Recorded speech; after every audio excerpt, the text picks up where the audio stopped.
This is Hunt Lyman at the Hill School, and this is the third in a four-part series on writing at the Upper School at Hill. And in this section, we're going to be talking about writing development. And if you go to Colonial Williamsburg, you will see that there's a traditional way that people learn crafts that's called the apprenticeship system, where a young person would go from being an apprentice to a journeyman to a master craftsman. And it's a useful metaphor to use to look at the process of learning to write. Now, this part is adapted from a talk I heard a number of years ago from Greg Klum at the University of Virginia, illustrated with examples from Hill School writing. So we're going to be looking at formal essays, and we're going to be looking at ways in which 8th graders particularly show a range all across this spectrum by using this metaphor. So first of all, what are the characteristics of apprentice writers? Well, first of all, they lack confidence and they often write very little. When they have models, they tend to follow them slavishly, often repeating them word for word. They need to summarize before they can analyze, and they have little sense of local conventions, what you can expect from someone who is reading this sort of paper.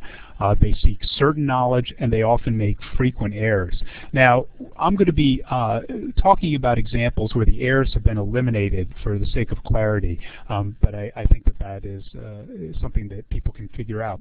So here's a paper from an 8th grade apprentice writer. The historical novel Sherman's March by Cynthia Bass was very well written. Bass brings up many interesting points about the Civil War and the role of different people at the time.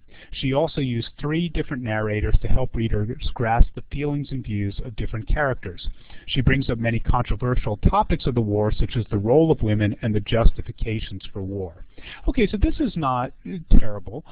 It's not great, but it does identify a writer who is probably working at a certain sort of level. So we look at the beginning and we say, well, this was very well written. Well, that's a pretty vague statement. I'm not quite sure where this is going here. It's really more complimenting the author. There are elements of this that are repetitive. We talk about different people, different narrators, different characters, and I'm not really sure where this writer is going right here. And then by the time we get to the end here, she brings up many different controversial topics as the war, such as the role of women. I'm not really sure where this paper is going. So this is somebody who is learning to write at this level. Okay, journeyman writers are more advanced. They're usually capable of meeting expectations and using language effectively. They behave in accord with certain conventions, tacit understandings. Their writing sounds appropriate.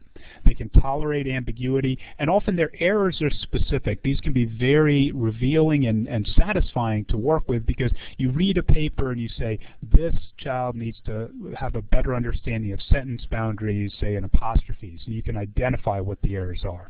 So here's a journeyman writer, also a formal history essay, not the same topic, but it reads like this.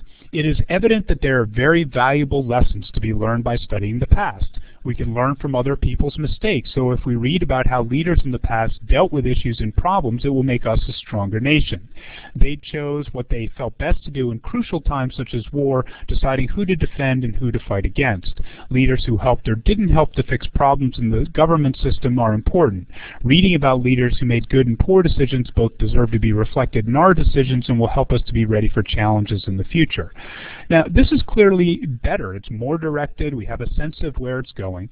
Particularly at the beginning, we can learn from other people's mistakes. If we learn from that, it'll make us a stronger nation. It's a pretty strong beginning.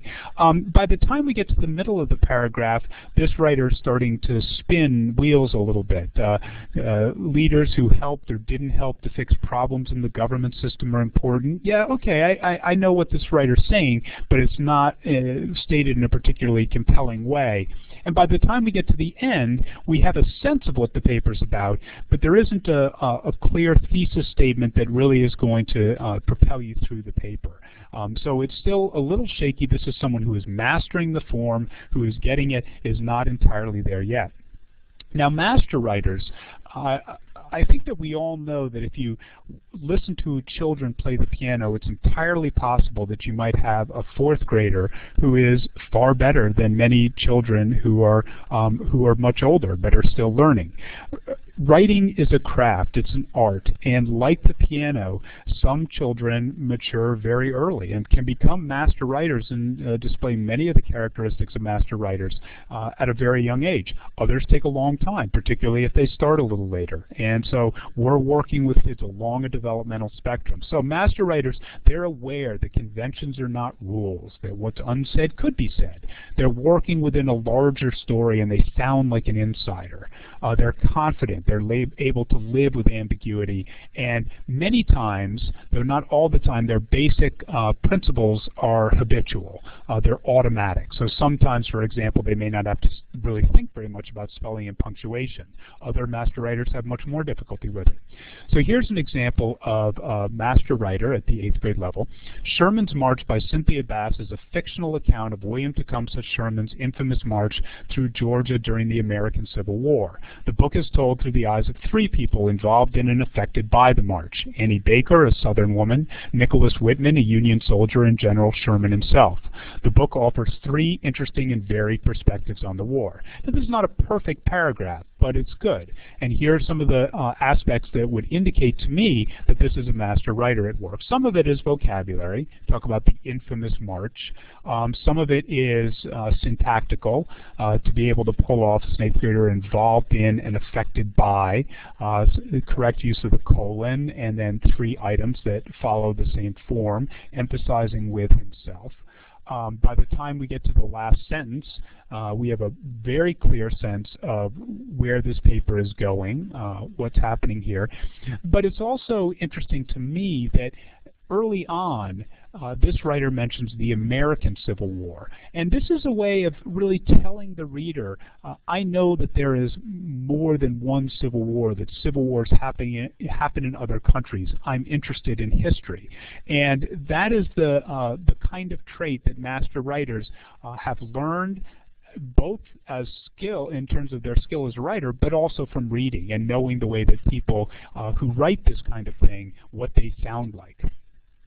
So this is the end of part 3. There's going to be one more part where we're going to be talking about personal narrative compositions and publications in Calliope.